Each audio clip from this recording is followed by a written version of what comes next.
अस्सलाम वालेकुम। First time MBBS biochemistry Satyanarayan book से हम लोग चैप्टर 4 पढ़ रहे हैं प्रोटीन्स एंड अमाइनो एसिड। और उसका जो नेक्स्ट टॉपिक है that is secondary structure of amino acid. ठीक है, अब हमने पढ़ा था प्राइमरी स्ट्रक्चर के अंदर क्या होता है कि प्रोटीन्स जो होती हैं ना वो आपस में ऐसे मतलब लीनियर स्ट्रक्चर में अरेंज हुई हुई होती हैं। तो जब वो ट्विस्ट एंड टर्न्स लेंगी, थोड़ा फोल्ड होंगी, तो वो बन जाएगी सेकेंडरी स्ट्रक्चर। ठीक है, अब बताया हुआ है कि सेकेंडरी स्ट्रक्चर में जो अमाइनो एसिड्स होते हैं ना उनका डिस्टेंस भी कम हो जाता है। कैसे? देखिए, ये लीनियर स्ट्रक्चर से बनी हुई है। ठीक है, इसमें ये 2 अमाइनो एसिड की ये पॉइंट है।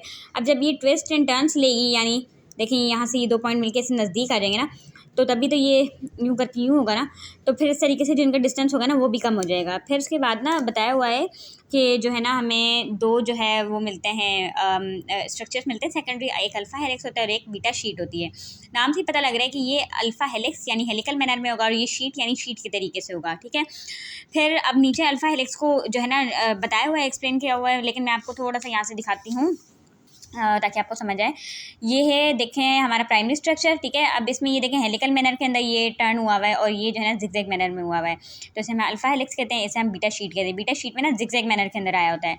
अब ना अल्फा हेलिक्स तो मैं आपको बताती हूँ, लेकिन साथ साथ बीटा शीट जो है, बल्कि थोड़े से बीटा शीट में ही बताऊँगी अब मैं।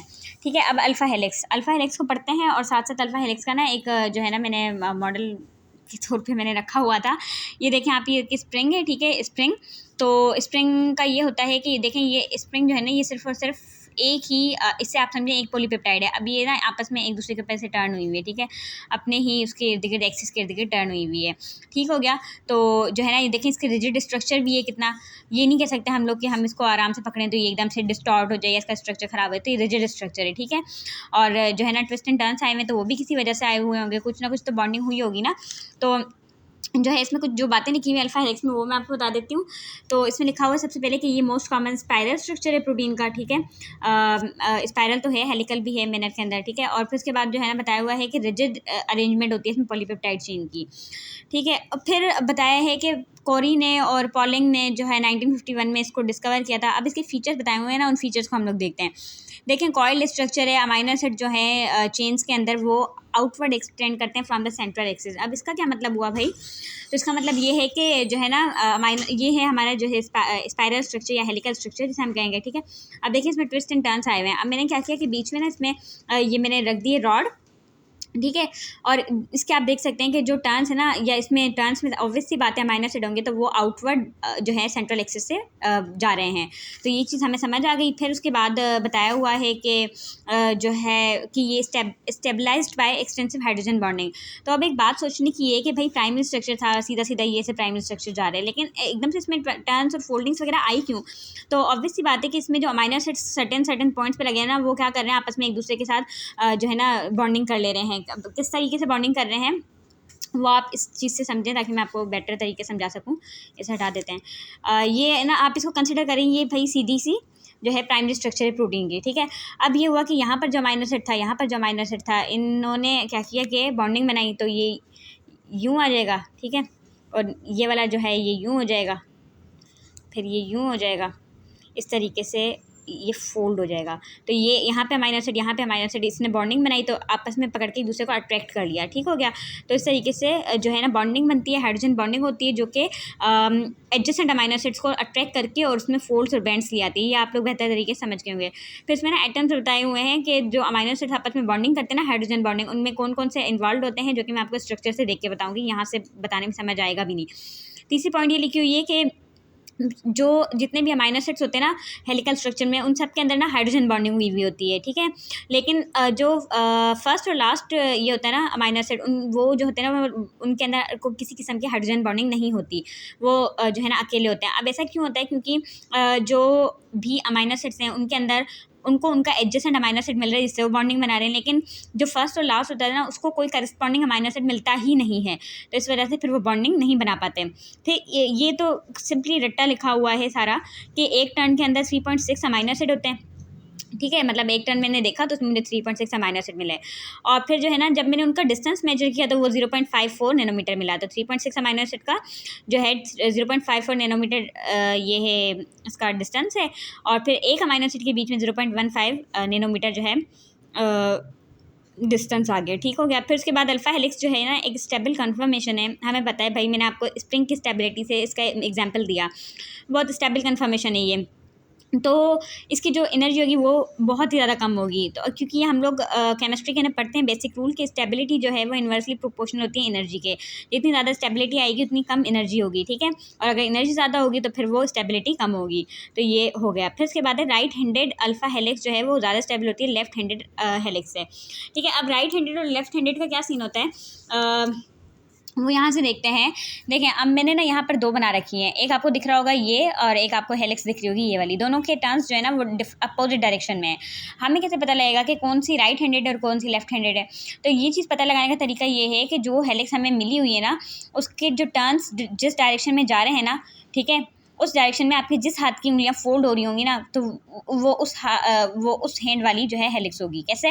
देखें, अब ये हेलिक्स बनी हुई है, इसके फोल्ड्स देखें आप किस डायरेक्शन में जा रहे हैं। ये यूँ आ रही है और यूँ फोल्ड हो रही है, ठीक है। इस डायरेक्शन में फोल्ड आ रहा है, फिर यूँ जा रही है और यूँ फोल्ड हो रही है, तो ये इस डायरेक्शन में फोल्ड आ रहा है। फोल्ड सारे सारे हमें इस डायरेक्शन मिल रहे हैं। तो हम लोग क्या करेंगे, अब ये मेरा राइट हैंड है तो मैंने इसके अंदर देखें ये दिखाया कि मेरी उंगलियां इस डायरेक्शन में फोल्ड हो रही है, ये राइट हैंड की, ठीक है। तो ये राइट हैंड की उंगलियां इस डायरेक्शन में फोल्ड हो रही है तो मैं कहूँगी कि ये राइट हैंडेड हेलिक्स है। Same for left handed helix. तो लेफ्ट हैंडेड का देखें यहाँ से शुरू हो रही है और ये फोल्ड इस डायरेक्शन में जा रहा है, तो ये इस डायरेक्शन फोल्ड चला गया, इस डायरेक्शन फोल्ड, इस डायरेक्शन फोल्ड चला गया। और इस डायरेक्शन में मेरे राइट हैंड की उंगलियां तो फोल्ड नहीं कर रही, वो तो उसके अपोजिट जा रही हैं, तो वो होंगी कौन सी? लेफ्ट हैंड की जो है उंगलियां। तो ये लेफ्ट हैंडेड हेलिक्स होगी। और बताया हुआ है बुक में कि राइट हैंडेड हेलिक्स जो होती है वो ज़्यादा होती है क्या? स्टेबल। फिर बताया हुआ है कि कुछ अमाइनो एसिड्स होते हैं जैसे प्रोलीन वगैरह, ये अल्फा हेलिक्स को डिस्टर्ब करते हैं, और एसिडिक और बेसिक अमाइनो एसिड्स होते हैं ना ये भी इंटरफेयर करते हैं। अब आ गया बीटा प्लीटेड शीट के बारे में। तो बीटा प्लीटेड शीट क्या है भाई? ये सेकंड टाइप है और जो है ना ये भी पॉलिंग और कोरे ने प्रपोज किया था, ठीक है।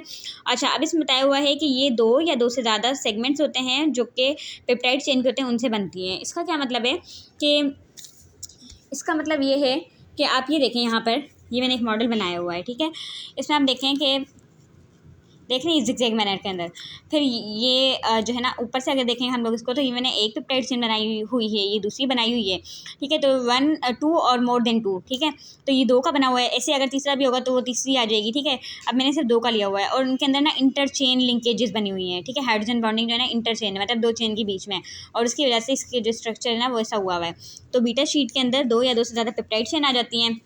फिर मज़ीद ये बताया हुआ है इसके बारे में, यहाँ पे देखते हैं कि जो है ना जो हाइड्रोजन बॉन्ड्स होते हैं ना वो देखें वही है कि जो नेबरिंग सेगमेंट्स होते हैं ना पॉलीपेप्टाइड के, यानी दो पॉलीपेप्टाइड थी तो उनके बीच में बन रहा है, ठीक है। पैरेलल और एंटी पैरेलल बीटा शीट के बारे में क्या बताया हुआ है? देखिए, हमने पढ़ा कि दो पॉलीपेप्टाइड चेन बना रही है या दो से ज़्यादा भी हो सकती है, लेकिन अभी फिलहाल रेफरेंस हम लोग दो को लेकर चलते हैं।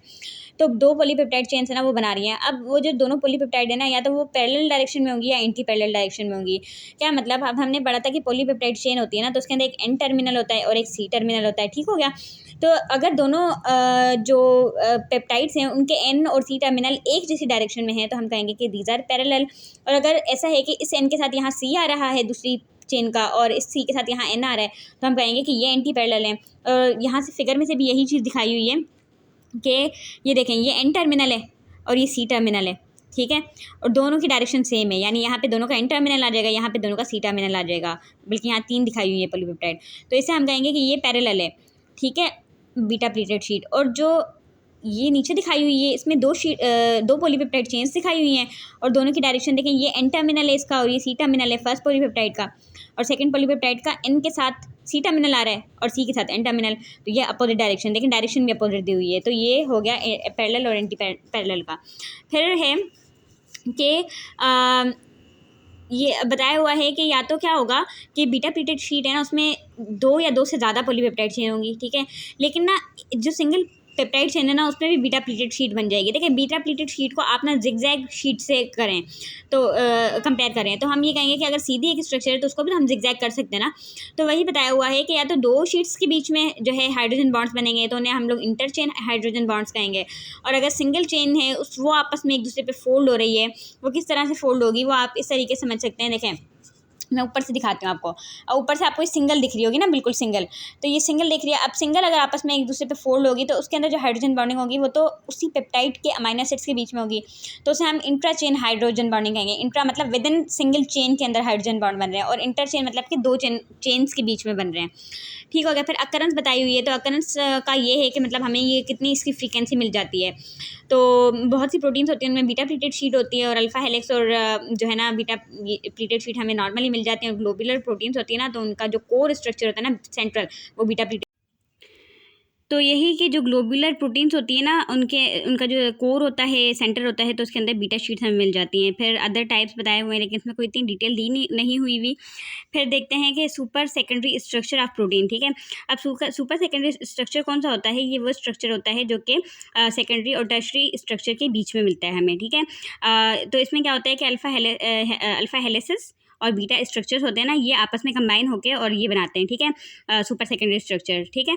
फिर अब ये बताया हुआ है कि ये अल्फा हेलिसेस और बीटा स्ट्रक्चर्स होते हैं ना, ये आपस में कंबाइन कैसे करते हैं। तो इसका मैं आपको यहाँ से दिखाती हूँ, क्योंकि बुक में तो कोई इसका स्ट्रक्चर नहीं दिया हुआ। लेकिन ये एक अल्फा हेलिक्स है और ये दूसरी है, ठीक है। अब इसमें ना मैंने ये डॉटेड जो है ना लाइन से बताया हुआ है कि ये कंबाइन हो गई, ठीक है। ये एक अल्फा हेलिक्स, दूसरी अल्फा हेलिक्स, और ये क्या हुआ, ये कंबाइन हो गए। तो इसे हम कहते हैं कि ये होती है बैंड, ठीक है, इसे हम कहते हैं बैंड। और उसके अलावा ये एक और में दिखाया हुआ है स्ट्रक्चर्स में 2 अल्फा हेलिसेस हैं, ठीक है, और यहाँ पर एक बहुत बड़ा जो है ना ये बैंड आया हुआ है, ठीक है। इसे हम कहते हैं लूप, यानी आप देख सकते हैं लूप हम कहते हैं भी इसी को है ना, जैसे गोल घूम गया है। तो अगर जो पार्ट, प्रोटीन का पार्ट जो कि 2 हेलिसेस को मिला रहा है, वो अगर बड़ा होगा बहुत तो उसे हम लूप कहेंगे, और अगर छोटा होगा तो उसे हम कहेंगे बैंड, ठीक है। फिर ये सुपर सेकेंडरी स्ट्रक्चर्स इसी तरीके से मिलते हैं कि अल्फा और बीटा को ये मिला देते हैं। कौन मिलाते हैं? लूप्स मिलाते हैं, बैंड्स मिलाते हैं, और स्पेसिफिक पैटर्न बन जाते हैं, ठीक है। फिर जो है ना सुपर सेकेंडरी स्ट्रक्चर्स होते हैं, वो बहुत सी प्रोटीन्स वगैरह के अंदर हमें मिल जाते हैं, और जो इनमें स्टेबिलिटी होती है वो हाइड्रोजन बॉन्ड होते हैं, साल्ट ब्रिजेस होते हैं, और हाइड्रोफोबिक इंटरेक्शंस होती हैं, ठीक है। अच्छा, हम सुपर सेकेंडरी बॉन्ड वो होते हैं जो स्ट्रक्चर्स होते हैं, हम मोटिफ भी कहते हैं, ठीक है। मोटिफ भी इनका सेकेंड नेम है। तो मोटिफ या सुपर सेकेंडरी स्ट्रक्चर बात वही है। फिर टर्शियरी स्ट्रक्चर को अगर देखें तो भाई पहले पॉलीपेप्टाइड थी, सीधी थी, फिर उसमें कुछ टर्न्स आए, अब वो 3 डायमेंशनल उसने अरेंजमेंट ले ली, तो हम टर्शियरी स्ट्रक्चर कहेंगे, ठीक है। और जो है ना इसमें बताया हुआ है कि सेंटर जो होता है ना, जिससे जाहिर सी बात है एक कॉम्प्लेक्स एक स्ट्रक्चर आ गया 3D, तो उसके अंदर ना कुछ बीच का पोर्शन होगा, कुछ साइड वाला पोर्शन होगा। तो जो बीच में पोर्शन होता है ना, वो हाइड्रोफोबिक साइड चेन्स बीच में आती हैं, ठीक है, और इंटीरियर होती हैं, ठीक है, अंदर की साइड पे होती हैं। और उसके अलावा हाइड्रोफिलिक ग्रुप्स होते हैं ना, वो बाहर की साइड पे होते हैं, और तभी तो हम कहते हैं कि ये सॉल्युबल होते हैं वाटर, क्योंकि हाइड्रोफिलिक ग्रुप्स जो होते हैं ना वो पेरिफेरी के अंदर होते हैं, सरफेस के ऊपर होते हैं, और जो है ना इसकी वजह से मॉलिक्यूल स्टेबल हो जाता है। फिर है कि बॉन्ड्स जो टर्शरी के अंदर होते हैं, तो इसके अंदर देखें प्राइमरी के अंदर पेप्टाइड बॉन्ड थे, सेकेंडरी के अंदर हाइड्रोजन बॉन्ड्स आ गए, ठीक है। टर्शरी के अंदर फिर हाइड्रोजन और डाइसल्फाइड बॉन्ड्स आते हैं, ये याद रखिएगा, डाइसल्फाइड बॉन्ड्स बहुत इंपॉर्टेंट होते हैं, ये हाईलाइट भी करके लिखा हुआ है। तो डाइसल्फाइड बॉन्ड जो है वो 2 सल्फर के बीच में होते हैं, और आयोनिक इंटरेक्शंस, यानी कि पहले कोवलेंट बॉन्ड थे प्राइमरी में, फिर सेकंड के अंदर कोवलेंट और नॉन कोवलेंट आए, सेकेंडरी के अंदर नॉन कोवलेंट में हाइड्रोजन आ गए। फिर टर्शरी के अंदर जो है डाइसल्फाइड भी कोवलेंट का स्ट्रक्चर वो होता है एक फॉर्म, तो डाइसल्फाइड और पेप्टाइड जो है वो आ गए कोवलेंट बॉन्ड, और उसके अलावा हाइड्रोजन बॉन्ड और आयोनिक बॉन्ड जो है ये फिर अलग नॉन कोवलेंट हो गए।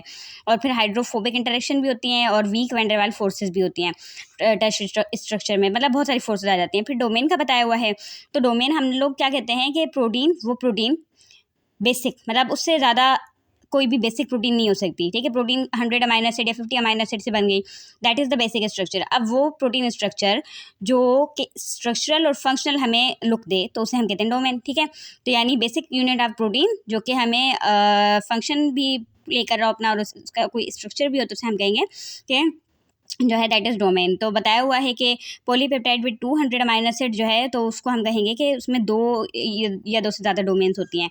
तो अगर हम लोग 100 अमाइनो एसिड को एक प्रोटीन समझे तो 200 में 2 डोमेन आ जाएंगी, ठीक है, 100 की एक डोमेन। फिर क्वाटरनरी स्ट्रक्चर बताया हुआ है। क्वाटरनरी स्ट्रक्चर के अंदर क्या होता है कि देखें मैंने ना शायद पहले जब आपको बताए थे स्ट्रक्चर, तो जल्दी में क्वाटरनरी का मैंने आपको 4 बता दी थी कि पॉलीपेप्टाइड्स होती हैं। लेकिन क्वाटरनरी स्ट्रक्चर में ये होता है कि टर्शरी स्ट्रक्चर तक ना सिर्फ एक पॉलीपेप्टाइड जो होती है वो डिफरेंट शेप्स ले रही होती है, लेकिन क्वाटरनरी के अंदर ना एक से ज़्यादा पॉलीपेप्टाइड आ जाती हैं, ठीक है। तो जब 2 या 2 से ज़्यादा पॉलीपेप्टाइड आ जाती हैं तो उन्हें हम कहते हैं कि वो क्वाटरनरी स्ट्रक्चर है, ठीक है। और फिर जो है ना उन प्रोटीन्स को हम कहते हैं ओलिगोमर्स, क्योंकि जाहिर सी बात है कुछ उसमें चंद 2 या 2 से ज़्यादा उनको हम ओलिगो ही कहते हैं, तो वो ओलिगोमर्स हो जाते हैं क्वाटरनरी स्ट्रक्चर के अंदर। फिर बताया हुआ है कि अगर इंडिविजुअल पॉलीपेप्टाइड चेन है तो उसे हम मोनोमर कहेंगे, जाहिर सी बात है एक है तो मोनोमर। फिर या प्रोटोमर भी कह देते हैं, ठीक है, या सब यूनिट भी कह देते हैं। और अगर 2 हैं डायमर है तो उसमें 2 पॉलीपेप्टाइड चेन आ जाएंगी, और अगर जो है 4 होंगे तो टेट्रामर है। तो हेमोग्लोबिन टेट्रामर है, लेकिन उसमें जो है ना हम ये नहीं कहेंगे कि वो 4 जो है सब यूनिट्स होते हैं। तो क्वाटरनरी स्ट्रक्चर में 2 या 2 से ज़्यादा वो हो जाती हैं पॉलीपेप्टाइड चेन, ठीक है। बस इतना याद रखेंगे आप लोग। फिर बॉन्ड्स बताए हुए हैं, तो बॉन्ड्स के अंदर कौन कौन से आ जाते हैं, देखिए वही सारे बॉन्ड्स होंगे, नॉन कोवेलेंट बॉन्ड होंगे, हाइड्रोजन बॉन्ड होंगे, हाइड्रोफोबिक इंटरेक्शन और आयनिक बॉन्ड हो जाएंगे, ठीक है। फिर इंपॉर्टेंस ऑफ ओलिगोमेरिक प्रोटीन, ये है कि ये बहुत इंपॉर्टेंट रोल प्ले करती है मेटाबॉलिज्म के अंदर और सेलुलर फंक्शन में। हमारी बॉडी के जितने कॉम्प्लेक्स फंक्शन होते हैं ना वो यही प्ले करती हैं। फिर एग्जांपल्स के अंदर बताया हुआ है कि हेमोग्लोबिन आ गया, एस्पार्टेट ट्रांसकार्बामाइलेज आ गया, लैक्टेट डिहाइड्रोजिनेज आ गया, ये कुछ आ गया, ठीक है। फिर इसको आप बेशक छोड़ दें ये या फिर मैं आपको किसी ऐसे रफ टॉपिक के साथ ना इसको कंबाइन करके बता दूंगी। बॉन्ड्स पढ़ते हैं। बॉन्ड्स के अंदर देखें 2 टाइप के बॉन्ड्स आ जाते हैं प्रोटीन के स्ट्रक्चर्स में। एक कोवेलेंट बॉन्ड्स आते हैं और एक नॉन कोवेलेंट बॉन्ड्स आते हैं, जो मैंने आपको बताया था। कोवेलेंट में पेप्टाइड बॉन्ड आ जाता है और डाइसल्फाइड बॉन्ड आ जाता है, ठीक है। और उसके अलावा नॉन कोवेलेंट के अंदर हाइड्रोजन आ जाते हैं, आयोनिक आ जाते हैं, और उसके अलावा हाइड्रोफोबिक इंटरेक्शंस आ जाती हैं। कोवेलेंट बॉन्ड को अगर देखें तो ये है कि पेप्टाइड डाइसल्फाइड जो है वो प्रोटीन स्ट्रक्चर के अंदर जो होते हैं वो कोवेलेंट बॉन्ड्स होते हैं और बहुत ज़्यादा स्ट्रॉन्ग होते हैं ये। और फिर पेप्टाइड बॉन्ड तो वही कोवेलेंट बॉन्ड ही है ना, तो उसकी कोई इतनी इन्फॉर्मेशन ही नहीं यहाँ पर। और ये हमने पढ़ा भी था, पेप्टाइड बॉन्ड तो पहले हम पढ़ चुके हैं ना, तो इस जगह पे कोई इसकी इन्फॉर्मेशन नहीं है। हाँ, अलबत्ता इससे पहले ज़रूर दी गई है। डाइसल्फाइड बॉन्ड को अगर हम लोग देखें तो डाइसल्फाइड यानी 2 सल्फर के बीच में होता है ये। तो 2 सल्फर सल्फ हाइड्रल ग्रुप्स होते हैं ना, जो 2 अमाइनो एसिड के, जैसे कि मैंने आपको सिस्टाइन और सिस्टीन वाले में बताया था कि सिस्टीन रेजिड्यूज में 2 सल्फर होते हैं, वो आपस में मिलते हैं, डाइसल्फाइड बॉन्ड बनाते हैं और जो है ना मतलब आपस में कंबाइन होकर उससे सिस्टाइन बना देते हैं, ठीक है। तो सिस्टीन रेजिड्यू के सल्फ हाइड्रल ग्रुप्स होते हैं ना, वो मिलकर डाइसल्फाइड बॉन्ड बनाते हैं और ओवरऑल स्ट्रक्चर हम सिस्टाइन कहते हैं, ठीक है। फिर जो है ना सिंगल पॉलीपेप्टाइड में भी बन सकते हैं डाइसल्फाइड बॉन्ड, समझ गए हम लोग। ये डिफरेंट पॉलीपेप्टाइड्स होती हैं उनमें बन सकता है। फिर नॉन कोवेलेंट का बताया हुआ है कि नॉन कोवेलेंट में 4 टाइप के बॉन्ड आ जाते हैं। एक हाइड्रोजन बॉन्ड आता है, तो हाइड्रोजन बॉन्ड की अगर हम लोग देखें तो ये जो है ना, ये देखें हाइड्रोजन बॉन्ड जो होता है ना, हाइड्रोजन बनाता है विथ या तो फ्लोरीन होगा या ऑक्सीजन होगा या फिर नाइट्रोजन होगा, इन तीनों के साथ बनाएगा ये हमारा हाइड्रोजन बॉन्ड। तो हम लोग हाइड्रोजन बॉन्ड अगर देखें अमाइनो एसिड में, तो यहाँ पर क्या होता है कि नाइट्रोजन अमाइनो जो ग्रुप अमाइनो टर्मिनल होता है ना, वहाँ पे हाइड्रोजन लगा होता है, तो वो हाइड्रोजन बनाएगा। दूसरे अमाइनो एसिड के ऊपर जो कार्बोनाइल टर्मिनल होता है वहाँ पर ऑक्सीजन होती है, ठीक है। तो हाइड्रोजन और ऑक्सीजन का बॉन्ड बन जाएगा, तो दैट इज हाइड्रोजन बॉन्ड, ठीक है। यहाँ पे मैं आपको दिखाती हूँ, 1 मिनट, ये मैं आपको पहले भी कहा था दिखाने के लिए, लेकिन मैं यहाँ पर आपको दिखाती हूँ। देखिए ये एक अमाइनो एसिड, ये दूसरा अमाइनो एसिड, इसका अमाइनो टर्मिनल, इसका कार्बोनाइल टर्मिनल, यहाँ पे हाइड्रोजन लगा हुआ है, यहाँ पे ऑक्सीजन लगी हुई है, इन दोनों के बीच में डॉटेड लाइन से हमने हाइड्रोजन बॉन्ड दिखा दिया, तो हाइड्रोजन बॉन्ड बन गया, ठीक है। तो ये हो गया सेकेंडरी स्ट्रक्चर में जो हाइड्रोजन बॉन्ड बना था वो, ठीक है। हाइड्रोजन बॉन्ड बन गया हाइड्रोजन एटम में, और नाइट्रोजन हाइड्रोजन जो है वो नाइट्रोजन वाला है, ठीक है, अमाइनो टर्मिनल के ऊपर, और जो ऑक्सीजन है वो कार्बोनाइल टर्मिनल के ऊपर है, ठीक है। फिर है कि हाइड्रोजन बॉन्ड वैसे तो वीक होता है, वीक बॉन्ड है ये, लेकिन बहुत सारे हाइड्रोजन बॉन्ड होते हैं ना, जिसकी वजह से स्टेबिलिटी आ जाती है, ठीक है। फिर हाइड्रोफोबिक का बताया हुआ है कि हाइड्रोफोबिक बॉन्ड जो होते हैं ना, देखें जो चेन्स होती हैं उनमें न्यूट्रल अमाइनो एसिड होते हैं, ठीक है। तो उनके अंदर ना न्यूट्रल अमाइनो एसिड्स के अंदर क्या होता है कि उनमें ना नॉन पोलर साइड होती है, पोलर नॉन पोलर का आपको पता होगा। तो ये क्या करती हैं कि ये आपस में बहुत एक दूसरे के नज़दीक आकर और जो है ना ये मतलब एक साइड बना लेती हैं, और उन्हीं को कहते हैं हम लोग हाइड्रोफोबिक इंटरेक्शन, क्योंकि नॉन पोलर साइड वैसे भी हाइड्रोफोबिक साइड्स होती हैं, तो ये आपस में एक दूसरे के अट्रैक्शन दिखाती हैं और नॉन पोलर साइड्स, और वो that is called as hydrophobic interaction, ठीक है। हालांकि हम ये नहीं कहेंगे कि ये ट्रू बॉन्ड्स है, मतलब समझे आपके, देखें ये नॉन पोलर साइड है, ये नॉन पोलर साइड है और ये नॉन पोलर साइड, तो ये आपस में ना नज़दीक आकर ये कैसे बन जाएंगी, ये ऐसे बन जाएंगी, ये देखें ये नज़दीक आ गए, नज़दीक आ गए, नज़दीक आ गए, इस तरीके से नहीं आपस में अंदर ही एक साथ गुच्छा बन जाती हैं, ठीक हो गया। ये ट्रू बॉन्ड्स नहीं होते, लेकिन क्या होता है कि इनमें ना कुछ फोर्सेस हमें दिख जाती हैं, ठीक है, एक्वस एनवायरनमेंट में, क्योंकि जाहिर सी बात है एक्वस एनवायरनमेंट में ही वाटर हाइड्रोफोबिक साइड्स आपस में एक दूसरे के लिए अफिनिटी दिखाएंगे। अब साइड में सारे में देखें वाटर है, तो ये हाइड्रोफोबिक साइड वाटर के साथ थोड़ी जाके लगेगी, ये तो आपस में एक दूसरे के लिए अट्रैक्शन दिखाएगी, ठीक हो गया। फिर है इलेक्ट्रोस्टैटिक बॉन्ड, तो ये सिंपली आयनिक बॉन्ड्स होते हैं। ये जो होता है कि negatively charge group acidic amino acid वगैरह और पॉजिटिवली चार्ज ग्रुप्स जो होते हैं ना, उनके मतलब पॉजिटिव और नेगेटिव के बीच में ही हमें आयनिक बॉन्ड दिखता है। तो ये अमाइनो एसिड के अंदर जहाँ नेगेटिव और पॉजिटिव चार्ज होती हैं उनके बीच में ये वाला हमें दिख जाता है बॉन्ड, ठीक है। फिर वैन डर वाल्स फोर्सेज होती हैं, ये भी नॉन कोवेलेंट एसोसिएशन होती हैं, किसके बीच में होती हैं, इलेक्ट्रिकली न्यूट्रल मॉलिक्यूल्स के बीच में, ठीक है। और जो है इलेक्ट्रोस्टैटिक इंटरेक्शन क्या होता है, अब देखिए मैं आपको बताती हूँ। जो है इलेक्ट्रोस्टैटिक बॉन्ड्स थे वो नेगेटिव पॉजिटिव टर्मिनल्स के बीच में बन रहे थे, ठीक है। तो अब क्या होगा कि उन्हीं नेगेटिव पॉजिटिव टर्मिनल्स के बीच के अंदर ना जब वो आपस में बॉन्ड्स बनाएंगे तो टेम्पररी पोल्स इंड्यूस हो जाएंगे। ये प्योर केमिस्ट्री का टॉपिक है, वैन डर वाल। और वहाँ पे ये होता है कि डायपोल्स बन जाते हैं ना, तो डायपोल्स में एक पॉजिटिव डायपोल होता है, एक नेगेटिव डायपोल होता है। तो पॉजिटिव दूसरे के नेगेटिव के साथ अट्रैक्शन शो करता है और दैट इज़ वीक अट्रैक्शन, ठीक है। फिर इसके बाद है कि एग्जाम्पल ऑफ प्रोटीन स्ट्रक्चर। तो प्रोटीन स्ट्रक्चर में हम लोग ह्यूमन इंसुलिन है ना, इसका यहाँ पे एग्जाम्पल दिया हुआ है। तो इसमें एक चेन होती है, तो उसके अंदर ग्लाइसिन होता है एन टर्मिनल के ऊपर, एस्पार्टेट होता है सी टर्मिनल के ऊपर, और बी चेन के अंदर फिनाइल एलेनिन और एलेनिन होते हैं एन टर्मिनल के ऊपर और सी टर्मिनल के ऊपर, ठीक है।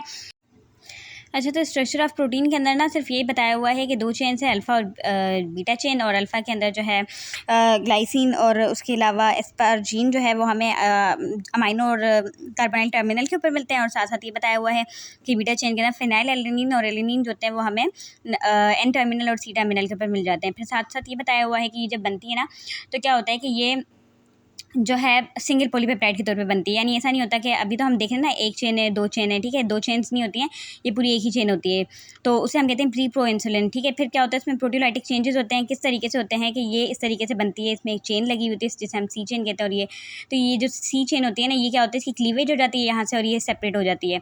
तो प्रोटीलाइटिक प्रोसेसिंग होती है, फिर ये बन जाती है प्रो इंसुलिन। और फिर प्रो इंसुलिन के अंदर क्या होता है कि कुछ अमाइनो एसिड की जो क्वांटिटी होती है ना वो ज़्यादा होती है, मतलब 80 अमाइनो एसिड तक होते हैं। और फिर प्रो इंसुलिन के बाद फाइनली इंसुलिन बनती है, इसमें 51 अमाइनो एसिड मिल जाते हैं।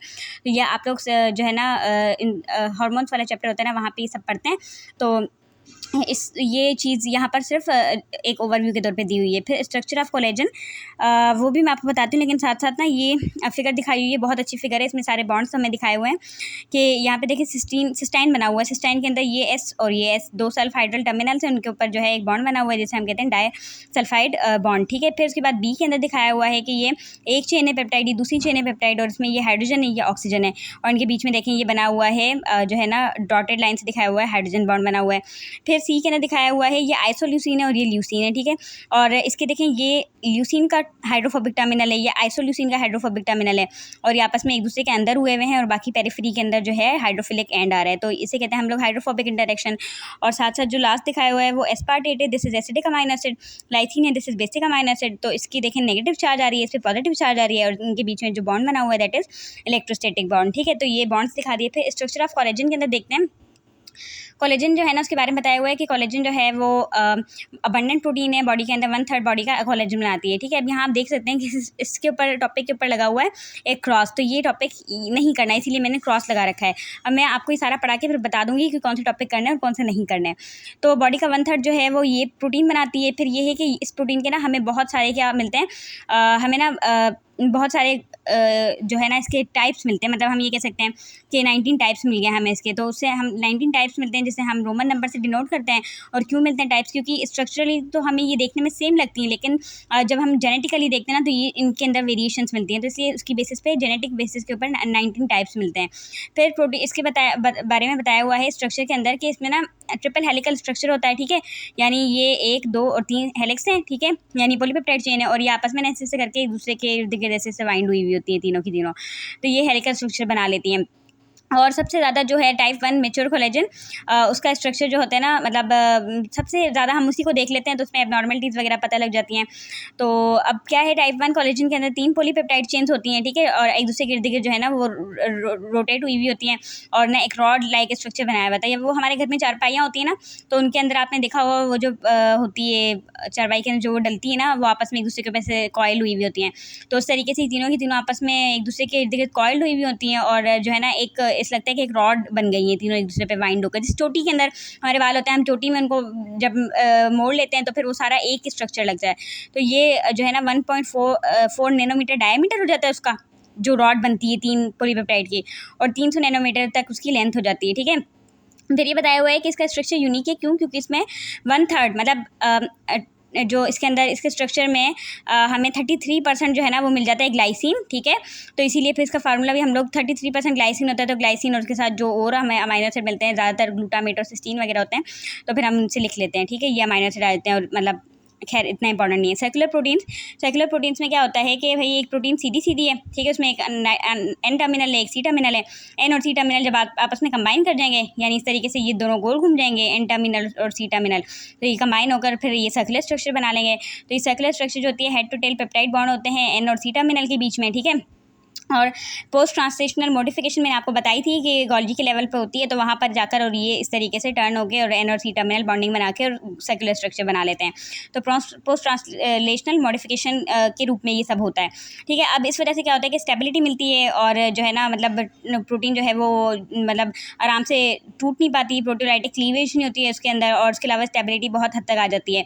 तो बैक्टीरिया और फंगस वगैरह जो है ना ये चीज़ जो है सर्कुलर प्रोटीन्स बनाते हैं, जैसे ग्रामिसिडिन और टायरोसिडिन वगैरह। अब ये क्यों बनाते हैं? क्योंकि देखें बैक्टीरिया और फंगस जो होते हैं ना, इनके अंदर प्रोटीन का सिस्टम जो है वो इंपॉर्टेंट होता है। तो हम लोग जो ड्रग्स वगैरह देते हैं ना, वो ऐसे देते हैं जो कि इनकी प्रोटीन की फॉर्मेशन को जो है डिस्टर्ब करते हैं या प्रोटीन को तोड़ते हैं। तो बैक्टीरिया की किलिंग वगैरह जो होती है ना, वो प्रोटीन पे हमला करके होती है। तो इसीलिए इनको चाहिए कि इनकी प्रोटीन तो बहुत ज़्यादा मजबूत होनी चाहिए ताकि जो है वो प्रोटीन टूट ना सके। तो इसीलिए ये इनके अंदर पोस्ट ट्रांसलेशनल मॉडिफिकेशन करते हैं ताकि कोई ड्रग्स वगैरह हमारी जो है प्रोटीन्स को तोड़ ना सके, ठीक है। फिर डिफेंसन बताया हुआ है कि ये एनिमल ऑरिजिन की सर्कुलर प्रोटीन होती है और मंकीज़, बाबून्स और ह्यूमन्स वगैरह के अंदर से इसको आइसोलेट किया गया है। होस्ट डिफेंस पेप्टाइड्स, मतलब ये डिफेंसिव पेप्टाइड्स होती हैं, तभी डिफेंसिव नाम है। और बैक्टीरिया और फंगस वगैरह, वायरसेस वगैरह के जो है अगेंस्ट ये एक्टिव होती है, ठीक हो गया। फिर है जो सिंथेटिक भी होती है सर्कुलर प्रोटीन, तो वो हम फार्मास्यूटिकल यूजेस के अंदर ले लेते हैं उनको। फिर protein conformation, folding and misfolding, protein क्या बन रही है, किस तरीके से बन रही है, अमीनो एसिड क्या कन्फर्मेशन है, उनकी फोल्डिंग कैसे हो रही है, मिसफोल्डिंग कैसे हो रही है, ये टॉपिक में लिखा हुआ है। प्रोटीन मिसफोल्डिंग की वजह से जो डिजीज हो सकती है वो एक टॉपिक दिया हुआ है। फिर methods to determine protein structure ये दिया हुआ है। तीनों छोटे छोटे से लिखे हुए हैं, लेकिन इनमें कोई इन्फॉर्मेशन नहीं दी हुई, बस ये बताया हुआ है कि प्रोटीन की कन्फर्मेशन, उसकी फोल्डिंग वगैरह ज़रूरी होती है, 3 डायमेंशनल स्ट्रक्चर वगैरह जानना ज़रूरी होता है ताकि हम बायोलॉजिकल एक्टिविटीज़ को मालूम कर सकें। और फर्दर जो है भाई क्या होता है कि जो है ना फोल्डिंग वगैरह मिसफोल्डिंग की वजह से डिजीज़ होती हैं। और बस एक चीज़ बताई हुई है कि चैपरॉन्स जो होते हैं ना, ये कुछ प्रोटीन्स होती हैं जो कि प्रोटीन फोल्डिंग के अंदर हेल्प करवाती हैं, ठीक है।